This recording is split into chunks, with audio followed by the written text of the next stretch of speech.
I remember hearing, in order to be successful, you have to be great at networking and great at marketing. And marketing as in selling yourself. And I realized that even if I didn't go into business trying to get a job, you still need to network and you still have to learn how to sell yourself. And even if you're looking for a date, right? Or a wife or a husband or whatever it is, you're marketing yourself. You got to be good at those two things. There's always a salesperson. Yeah, exactly. So you got to be good at those two things. And that just always stuck with me.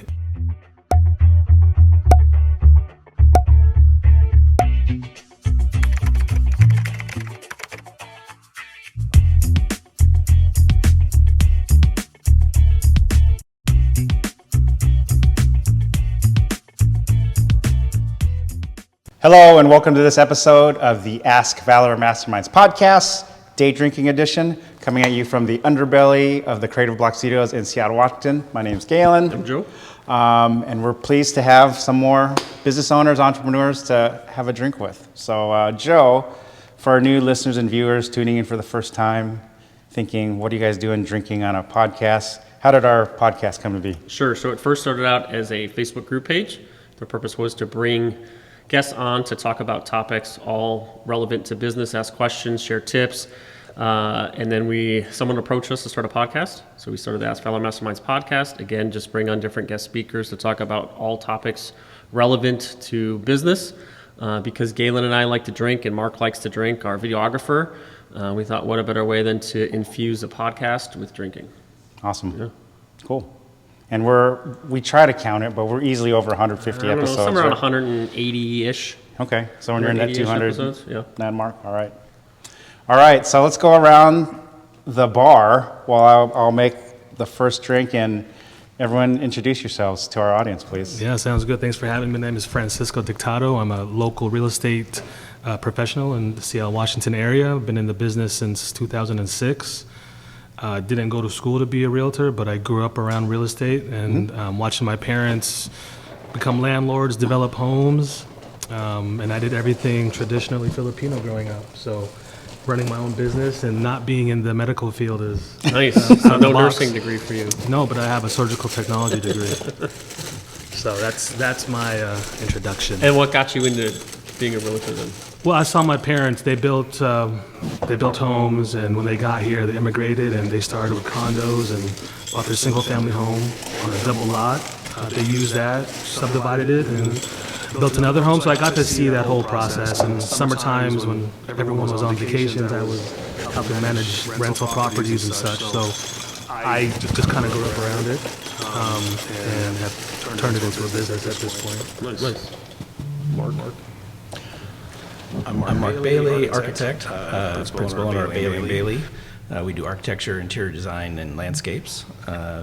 We like to do contemporary design whenever we can, but we will work on a variety of projects from commercial to institutional to residential.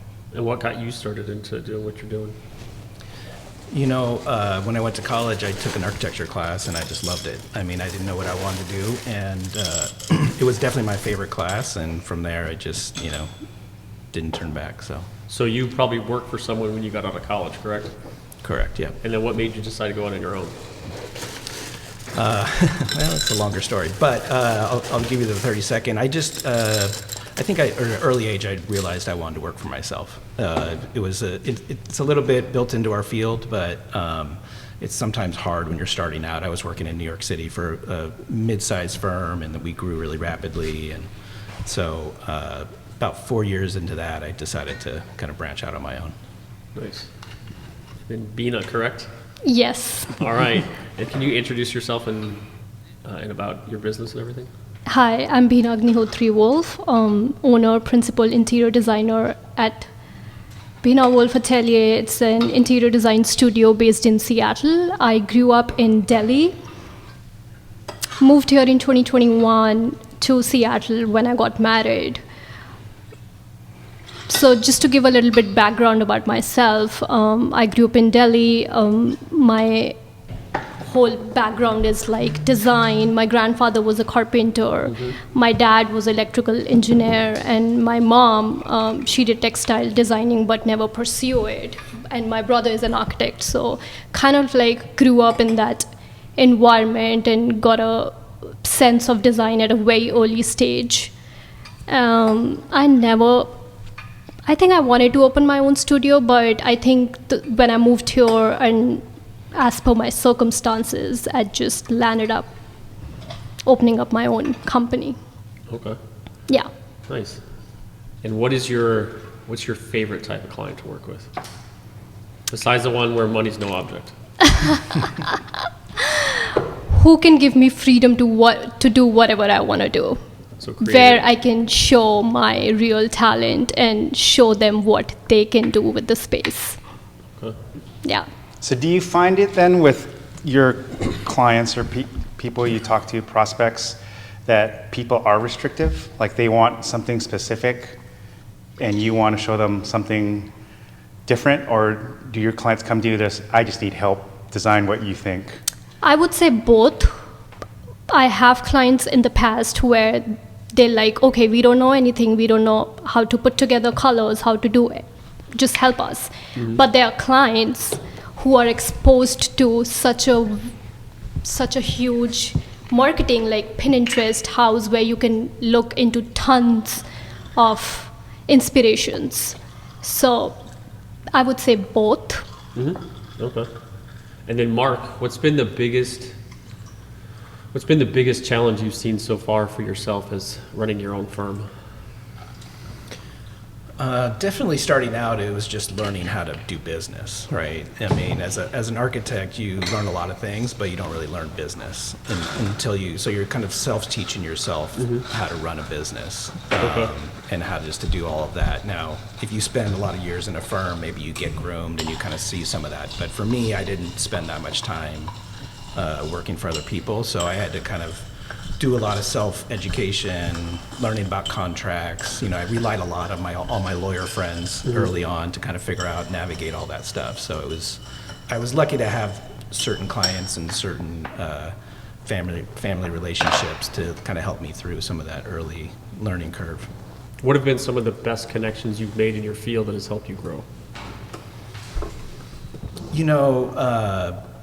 It's all about the clients for me, right? Like every client leads to another client. Mm-hmm. And again, like in starting my firm in New York City, I was very lucky to have a couple of key clients in the very beginning that one of them is I've just finished working on his apartment after like 10 years. So it's like he was like a repeat client, but also was really a evangelist for me in the beginning. Like he told all his friends about me and was able to, I got a lot of referrals from this one, early client that I took care of, for a very small project at the beginning, but it grew into something bigger. So it was like a big lesson for me just to like see that, okay, even a small project can lead to bigger things.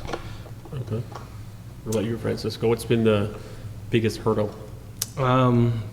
For me, I mean, I can do real estate in so many different ways. So finding my niche and being comfortable and happy doing the work that I'm doing, I think has been the biggest struggle. Because as a realtor, you're marketed in so many different ways. Mm-hmm. There's so many different processes and systems out there that you could follow, but doing something that really was important to me and made me happy was something that I just implemented and being okay with that, right? Yeah. I mean, being out of the box is really important, and not just doing what every other realtor was taught is, that was the challenge, was not falling into that same system, and just doing something that I loved, because when you're genuine and you're doing things that you enjoy, people are attracted to that. Mm-hmm. And for me, my business is probably 90%, 98% referral based. And so people want to work with people who are generally happy, I think. Yeah.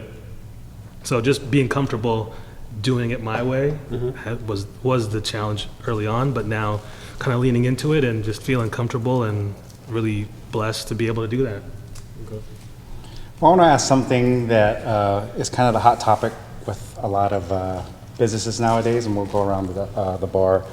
But the term AI, you hear it now. ChatGPT, Google Gemini, there's a lot of different ones. Those are probably the most common ones. And we didn't ask anyone before, so I want to get your true answer. Start with you, Francisco. How do you use AI, and how do you think it'll affect your business in the next 2-3 years? So in the beginning, when this was introduced, there was a lot of media around it and a lot of scarcity around it and fear. But in the ever-changing landscape, you just got to be able to adapt. And so I use it almost daily. At this point, instead of Google, I go chat GPT and ask it the questions. I ask it for measurements. I ask it for real estate potential developments and numbers. So I use it as much as I can at this point. And making my business easier is kind of the reason why I do it. And have you noticed the more you've used it, you feel more comfortable with it? Oh yeah, absolutely. I mean, talking to it is the art, right? And the way you ask the questions is the key to it. But I think if you don't use it, you get left behind. And I mean, it's technology it can be used to help. So and save time, which is where I use it mostly, to save time and brain space. All right. Well, before we do that, we'll cheers it up. So this is like a strawberry coconut dark and stormy. So with light rum, dark rum, strawberry rhubarb ginger beer, and there was a strawberry kind of coconut cold foam that I kind of mixed in. So it's kind of like a variation of a Moscow Mule. So, Beautiful. Cheers. Cheers. On a nice Seattle Cheers. day. So. All right, Mark. AI. The architect. How's the architect process use AI? Well, to be honest, I'm still trying to figure out my preferred tools with it, but because there's so many options right now, so we're kind of actually looking, because there's all the way from, generating images in AI. There's various platforms for that, which actually we've been messing around with and seeing how they function and how they work and how we might be able to use them in our process. Because a lot of times you work with somebody early on, and we still ask people, okay, send us some images of stuff you like, just to get the conversation going of what they're, how they talk about design versus how we you get a talk good about feel. We do the Yeah. same thing with websites, right? Yeah, Just a so couple. there's that aspect of it, but I think then the next level is like, okay, if we can take that and input it into some engine and generate some preliminary concepts, that's pretty cool and super time saving, right? Saves a lot of time.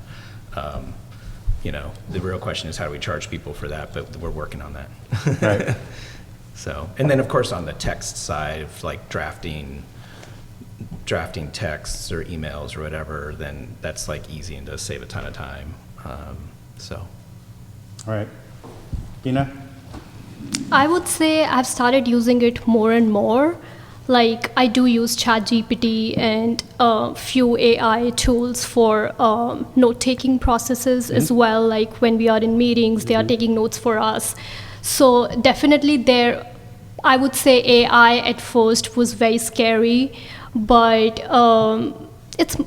I think it's more about how you are using the tool, and I think I'm kind of like getting into a habit of using more of ChatGPT and note-taking AI tool. But I'm also using, so I do design development in my softwares.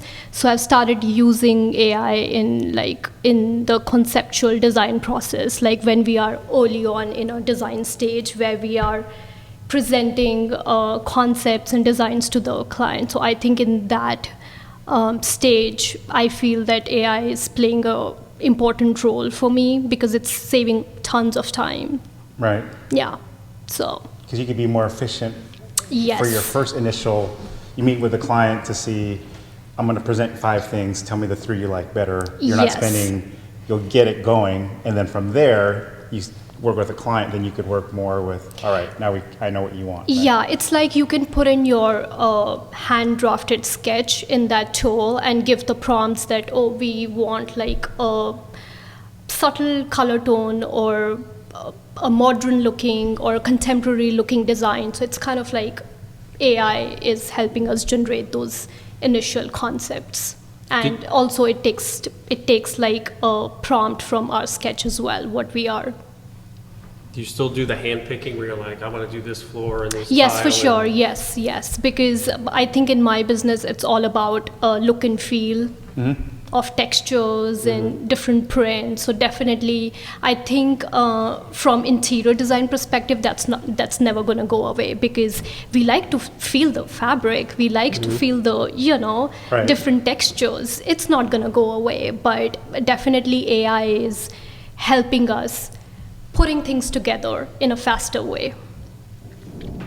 Joe, I'll ask you just in general, Yeah. but because Google just launched some major Changes, things in AI, but for the people that don't know that, how for local businesses like these folks here, how does AI affect them as it appears on Google? Well, first I'll mention tools. I use Gemini AI to write cold emails, social media posts with or without emojis, descriptions in someone's Google business profile. So one of the updates coming up is update your Google business profile. So make sure you're adding updates, which is the same thing going to Facebook and doing a post, but you're going to your profile, you're adding an update, putting a description, adding pictures or videos to it. How you reply to reviews also helps. So when you reply to a review on Google, you want to put in keywords you're trying to show it better for in your reply to the person who wrote it. So like if you're an architect and you just did a project for like, let's say a law firm, it would be like, thank you so-and-so for choosing our architectural firm. We enjoyed working with you on your fill in the blank keywords that you just helped them with.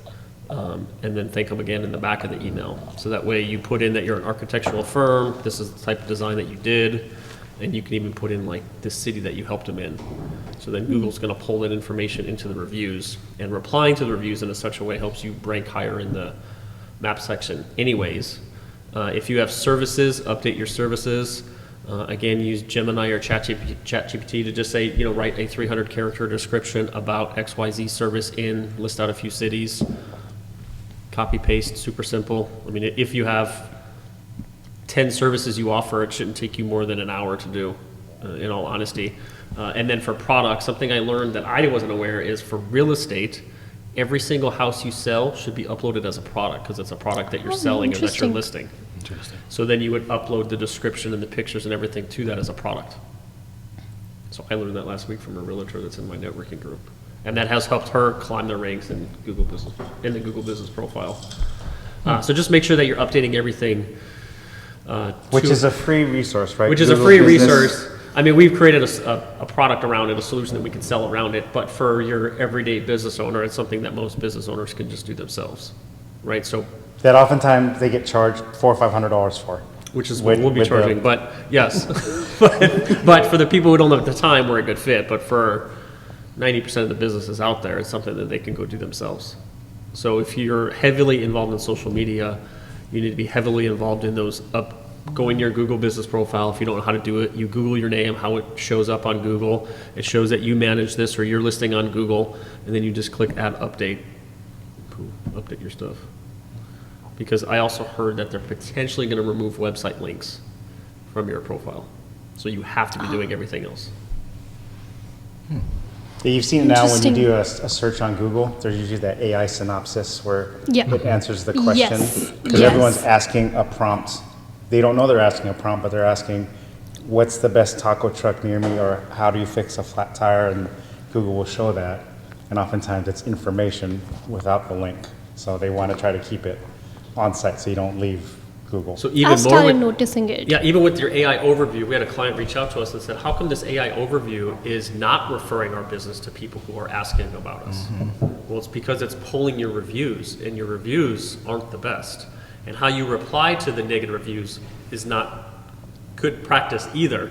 So maybe you need to generate better positive reviews and respond to the negative reviews in a nicer manner. And then maybe when Google pulls data, maybe it'll start giving a different response then. I wouldn't use this service because Google XYZ. likes reviews because it's third-party endorsements, not the business toting itself. You could put anything you want on your website content, Right. but reviews they know are unsolicited, so to speak. So that's where they pull that kind of information from. And I will say, last thing, do not use AI to write your website content or blog posts. AI is just regurgitating what's already on the internet. So if you use it to write your content or your blog post, you're basically creating duplicate content. And eventually, when Google catches it and your website's been indexed enough, eventually you're going to be penalized for duplicate Safe content. for social, not same for with AI website. written content. So- Yeah, you could use it for social media and other things, but don't use AI written content on your website. Good to know. Great to know. Yeah. Well, okay, we'll put it back on you guys, but a question we like to ask on our podcast, we'll start with you. Why is marketing important? It is so important, I guess. I feel because in our industry, interiors, architects, it is so referral market. But I think most designers and architects get their clients through referrals. But I feel it should be other way around, because our websites and our work is all about like visual content, all pretty stuff on the website, but still that's not attracting clients. So definitely I feel a lot of designers and architects are lacking in marketing because they don't market themselves. They don't update their Google profile. They just dependent on referrals. Yeah. And this year was one of my goals for me, that I want to do marketing. I do want to like set up everything for my business, because that's where I feel I'm kind of like lacking. So I've started doing it and I'm seeing results, so that's good. And what is the best form of marketing that has been successful for you so far? I would say I have updated Google profile, honestly, like everything, services, there are reviews, there are photos, just basically a Google business profile. And I have started seeing like marketing, like I've started seeing like traffic on my website, which was not there, honestly. So it's kind of like Slowly making its own way. Nice. Yeah. Mark, for you, why is marketing important? Well, it's just, for me, I think it's always you, in our business, it's like I'm either really busy doing the work or I'm really busy looking for the work. And so there's always like, if you have a lull in a project period, it's like, okay, well now we're working on marketing, we're working on the next thing. How do you want to tweak the branding? How do you want to get the message out there? It's so important. You have to just do it on all the different channels now too, right? So you have social media, you have, to be honest, when I moved the business, or I set up the Seattle office, I started a free Yelp page. And because somebody said, hey, you should be on Yelp, or you should be, I said, people look for the architects on Yelp, and sure enough, I started getting hits off of Yelp, off this free Yelp page, right? So it was interesting. And same thing with the Google, Google pages and all of that. So, and then the third piece was like the PR aspect of it. Like we signed up to do the Gingerbread Village at the Sheraton, and because they had an architect drop out, and everybody was like, oh, you're such a small company, how can you do that? I said, well, we'll manage it, we'll figure out how to build the Gingerbread Village. But that one volunteer effort, like it was all volunteer. But you're listed against the who's of. But you're listed with the other 5 architects who are like these big firms in Seattle, and the marketing and PR that goes around that event is incredible. Like we got our name in a feature article in like I think it was Travel and Leisure magazine, which has like a $5 million circulate or 5 million circulation or something insane. So like my analytics on my website just like spiked every November when we did that. We did that for 5 years. Yeah. So it was a huge effort, and eventually we dropped out of it just to let somebody else have a turn at it. But so you associate yourself with other groups, other events that also do great marketing, and then your name gets out there on the web. You get the residual effect of the event. And in the community, you get the residual effect. Yeah. Yeah. Awesome. Francisco. Yeah, so I'm not sure if I heard this or if I read this way back when, but I remember hearing, in order to be successful, you have to be great at networking and great at marketing. And marketing as in selling yourself. And I realized that even if I didn't go into business trying to get a job, you still need to network and you still have to learn how to sell yourself. And even if you're looking for a date, right? Or a wife or a husband or whatever it is, You're marketing yourself. you got to be good at those two Everyone's things. always a salesperson. Yeah, exactly. So you got to be good at those two things, and that just always stuck with me. And for me in real estate, a brand is really important, and so it drives my sales. It keeps me connected with my clients and my sphere of influence. So, I mean, I would say 80%, 90% of realtors are marketers. Yeah. You know, realtors and writing up contracts is maybe 25%. So you said 95% of your clients is referrals. So what's the best marketing to attract the other 5%? That's a great question. I'm hoping to learn. Yeah, I mean, you know, I saw the biggest bump in my business when I was more purposeful with social media. It's just, I'm not an influencer by any means, but it's easier for me to do that. Mm-hmm. And so the other 5% I'm still trying to figure out and master. Google Ads LSA. Okay. Well, yeah. For realtors, but yeah. I will share, so on your website, you said it was more visual, so did you lack content on your website? No, I have content. And how did you write it or did you hire someone to write it? Both. I have someone who who takes care of my website. Mm-hmm. But you still oversee it though. Yes, You have the final word. everything, because I have a certain aesthetic and I can never lose that. I'm very particular about like what's going out there. Well, you're a designer, so. Yes, even if it's on Instagram, I'm very particular about like what are we posting. I need to see first. Mm-hmm. Honestly, I had someone who was taking care of my Instagram in the past, but because I have my own way to do it, so I'm just kind of like, I'm not very consistent. I should be, but I still do it. Mm-hmm. So I was thinking, so have you heard of AEO? Do you know what SEO is, right? Mm-hmm. Do you know what AEO is? No. So AEO stands for Answer Engine Optimization. So basically what you're doing is you're writing content by answering questions. So one of the ways that you could do it, or any business can do it, is if you go to Google and you do a search basically for your industry, and you'll have ads at the top, sometimes LSA, Google Guarantee, sponsored ads 1 or 2, map section, 1 organic ranking, and then Google's AI will pose questions. It'll say people also ask, and there'll be 4 questions. And as you click on one of those, 2 more questions will pop up below that are reference to what you've already clicked on. So one way that you can write content is you could see what questions people are asking and answer that in the form of content on your website. So like if you're doing, so for you, right, you're doing landscape design. So I'm hoping you have a page for landscape design and content specifically written for that page. Then you have one for commercial architecture, residential architecture, whatever the page is on your website. The answer is no to all of them. Possibly, okay. But visual, right? So you should have individual pages on your website for each service you offer, and then just go to Google and do a search. Or you can use AI to write an outline of what needs to be written for those pages, and then just write your content based upon the outline ChatGPT gives you, or Gemini, or whatever tool you use, and then look at the questions being posed. So they almost give you the answer, but you can't just do it verbatim. You got to do a next step to incorporate it. Because those answers, when you click on that link, it's giving you content from someone else's website.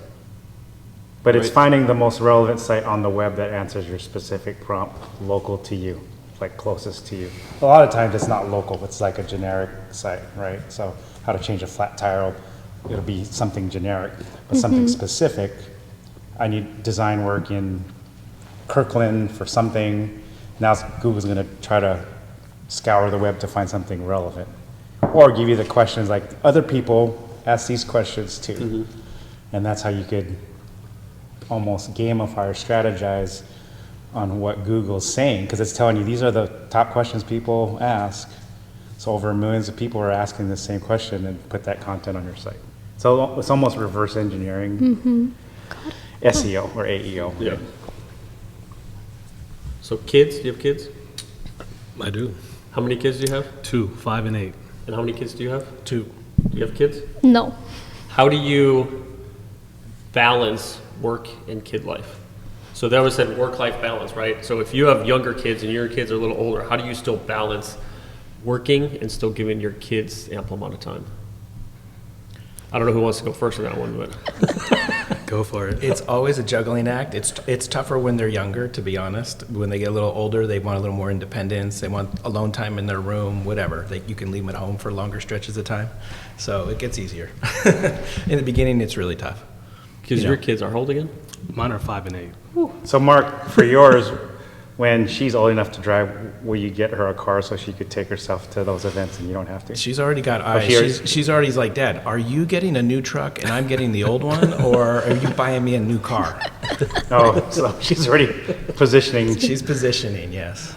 It'll be interesting. And she doesn't get her learner's permit till August, but she wants to start driving this summer. Yeah. Like, Dad, can we go driving just in a parking lot? You don't have to worry about getting a car yet, but at 5 and 8, it's more, it's a lot of first-time moments for you. Yeah. Especially they're pretty close then, right? For sure. And I try to remember that in time, they're not going to want all of my attention. And so I just try and be as present as possible. And also purposeful, right? Like when I go home and, clock hits maybe 7 o'clock, I just got to take the phone away, don't look at it, don't answer any phone calls. And my clients have been actually pretty receptive to that, and they respect it. So that's just a work in progress for me. But I have noticed if you set the boundaries and guidelines and expectations with clients, they tend to respect that and appreciate, the balance you're trying to keep. But I work hard, right? Like I grew up in an immigrant family, and before being this present, I would work until I couldn't. And, in between feedings at night, I would answer emails and write up market analysis and all that stuff. But, kids are a lot of firsts and want to experience them with them and not forget those memories. So it's just about being purposeful, which is a work in progress. Well, since this episode will come out probably a little bit after Father's Day, Yeah. right? Joe, I'll ask you first. Proudest dad moment. I know we'll have many, but is there one or two that comes to mind for you? Yes. I served in the Army, and my son served in the Army as well. He's 22 now. But I got to pin his, basically, you go to a pinning ceremony after they graduate boot camp, then there's a ceremony before they actually graduate where you get to walk up to whoever it is and you can actually put their infantry pin on their lapel. So that to me was probably like a very proud dad moment. It's a full circle because I don't know if it was my mom or my dad, but one of them did it to me and then I got to do it with my son. Oh, full circle. Yeah. Nice. Awesome. Yeah, that's just a hard question. Because sometimes it's not really milestone moments sometimes. I No. mean, well, I'll get to sharing mine. Mine is, there's two, but one of them is not a milestone moment. It's Yeah, just, no, I mean, I love it when the two of them, because my oldest is 8 and he's a boy, my youngest is 5, she's a girl, and it's just when they come together and they're loving each other and they're giving each other hugs, and you can genuinely feel the love that they have for each other, because that's, in between those times, they're arguing. And you're not sure if this will ever end. Yeah. But so, those are precious moments. Like today, I went to go pick up my son from school, and I brought his little sister, and he ran up and gave her a hug, which I didn't expect to see, but that felt good. Yeah. So I'd say little things like that. My son did try out for a baseball all-star team, and he made it, and I, was super nervous as a dad sitting on the sidelines. I couldn't coach, couldn't yell at him, and he just did what he did and wasn't nervous about it, and I was just like, wow, that's pretty amazing and impressive. And I'm sure a lot of it is because he didn't know any better, which is just fine. Yeah. Yeah. So yeah. Mark, Mr. Bailey? I'll give you a soccer one because it also involved your son. Okay. We're watching the kids play soccer, and my son goes over and knocks down your son, Marcus, and then he just reaches, doesn't even know the connection. He reaches right down and picks him right back up. That's a powerful moment because me and you were down on the sidelines. Yeah, we're right next to We were each both other. like, "Ooh, what happened?" Yeah. And then so Max picked up Marcus, and they kept playing, and it was good game. So Yeah. I'd say for me, I don't know, there's a couple of them, but I still remember the last time I picked my kids out of the car, carrying them up when they fell asleep. So that's limited. And then for my daughter, I each have one, but my most powerful memories are with my daughter, my eldest. I have 3, 20, 17, and 12. But I remember she graduated from Seattle Prep. I remember the last day I made her lunch. It was just something, I remember the day I made her lunch, I'm like, oh, you only have like 12 more days of school left, and this is the last lunch I'm making since when you were like 5 years old. So that's kind of a moment. But my proudest dad moment was, she's like a musical theater person, and it was actually at St. Paul, where we went to school as a talent show, and she wanted me to play the piano with her. I think it was like a Part of Your World, a Little Mermaid. And I was so nervous, like, oh, I don't want to mess this up for her. And then she looked over at me, just gave me the nod, like, you got this. And instead of me carrying her through, she carried me. And it just, I stumbled, but I finished it. And then she gave me that, like, nod, like, you got it. Like, you know, and that was kind of the cool thing of, oh, man, like, I did something right. So, but happy Father's Day to you guys. Thank you. Same to you. Likewise. You know, so, One more question. yeah. For each of you, if you could give one piece of advice to someone in your field who's starting a business, what's the best piece of advice that you could give them? Go ladies first. I would just say to keep going and to keep your chin up, because personally I have experienced a lot of grief in my life. In past 3 years, I lost my husband first, and then my grandmother, and then my father. Oh, wow. And in between, and I started my company after my husband was killed, November 2022. So for me, it was just keep going, keep your chin up, believe in yourself. You'll do it. Nice. Yeah. That's a great one. How do I follow that? Mark, you got to follow that up. You're next. I'm not going to do that to you. I would just say get really good about telling your story. Keep telling your story to as many people as you can, as many venues, however you're doing it, face to face. Just get really good at, you know, telling people about your business and getting the word out. Because in the beginning, you have to do that every single day. Yeah, you guys, those are really great. I think for me, if I could pass anything along, it would be do what you love and love what you do. In real estate, we can do it in so many different fashions. But when clients see you and they know that you're being genuine and you're enjoying what you do and you're in your element, I think that attracts a lot of trust and just good business. So it took me a while to figure out what it was that made me happy in this business, and I would just say, hey, figure out what that is, stick with it, believe in yourself, and keep going. And then lastly, how do people get in touch with you?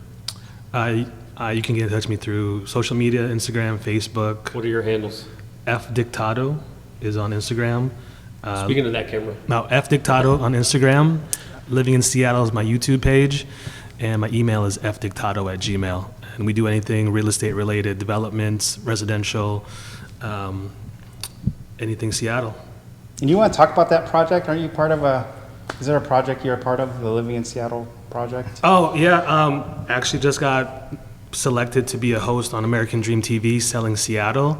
And they selected 5 people from Seattle to basically host our segments, and which involve community, real estate, lifestyle, and culture. And so really excited for that project. And I'm excited to bring together the people that I think deserve the spotlight in our community, and just to have great conversations like this. I think, you know, there was one night I stayed up listening to Joe Rogan, and not for the content really, but because he got to interview all the people he was interested in. Yeah. And he did that for a living, which I think is really, really awesome. So this space and stage allows me to have conversations, put them on camera, and how do people find that online? so they'll find it on Apple TV, Prime Video. If we do really, really well, hit my editor and videographers behind us. You'll find us hopefully on Travel Channel and HGTV. Oh, nice. Yeah. Excellent. Mr. Bailey, how do people find out about you, or how to contact you? Yeah, just find us on the web. It's baileyandbailey.com, all spelled out, or at Marc Bailey, MarcBailey, Awesome. on Instagram, and just look us up on the web. And last but not least, we're saving the best for last. Bina, how do people get a hold of you? Through Instagram, and my handle is Wolf Atelier LLC.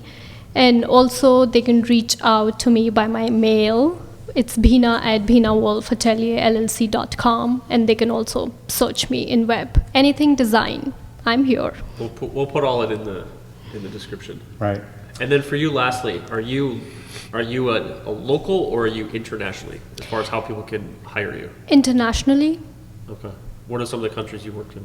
I have worked in India, recently finished a project in Dubai. That was a milestone. We just handed over a 4,500 square feet penthouse in Dubai overlooking downtown. So that was a great milestone for us. We just finished it. Was it for a prince? No, It'd be bigger than that, Joe. he's a prince in his own life. So Right. I would say that. Nice. So it was nice. So on behalf of our sponsors, A Advanced Services, Fuse Networks, and Warrior Injury Law, my name's Galen, Joe? coming at you from the underbelly of the Creative Block Studios in Seattle, Washington.